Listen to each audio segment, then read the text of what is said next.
Mis gibi yemek tariflerine hoş geldiniz.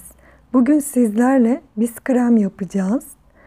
Bir paket oda sıcaklığında margarin alıyorum. Bir tane yumurta, yarım çay bardağı sıvı yağ, 1,5 su bardağı pudra şekeri,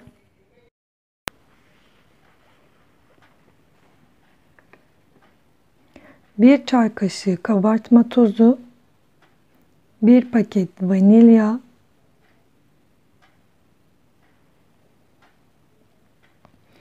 2 yemek kaşığı yoğurt,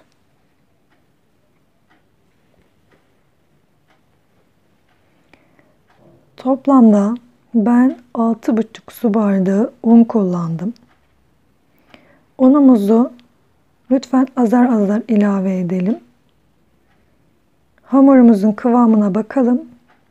Ona göre tamamen hepsini koyarsınız.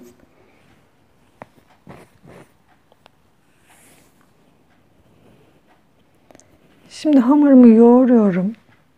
Bakın toplamda 6,5 su bardağı un, kıvamı bu. Ceviz büyüklüğünde bezeler yaptım. Ve çay tabağı büyüklüğünde açacağım. Bakın bu şekilde elimle açıyorum. Ve bir çay kaşığı kahvaltılık çikolatayı içerisine koyup bu şekilde kapatıyorum. Çok fazla bastırmadan şeklini vermeye çalışıyorum. Üst kısmı alta gelecek şekilde yağlı kağıt serilmiş tepsiye dizeceğim. Üzerlerine bıçak ile kesikler atıyorum. Bakın. Bu şekilde çizikler atıyorum. Tekrar göstermek istiyorum. Çay tabağı büyüklüğünde açtım. Bir çay kaşığı çikolata koydum. Kahvaltılık çikolata. Güzelce kapatıyorum. Bakın bu üst kısım alta gelecek. Çeviriyorum. Evet, düz kısmına bıçak ile çizikler atıyorum. Bakın hafif bastırıyorum. Çok bastırmıyorum. Hafif hafif bastırarak kesikler attım. Bakın bu şekilde böyle bir şekil veriyoruz. Yağlı kağıt serilmiş fırın tepsime dizdim.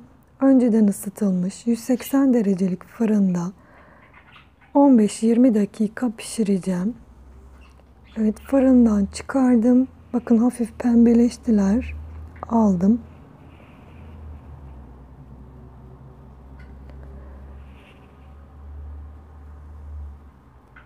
Servis tabağına kurabiyelerimden koyuyorum.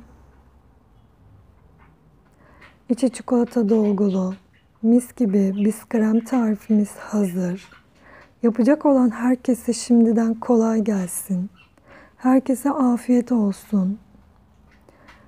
Sizlere içini de göstermek istiyorum.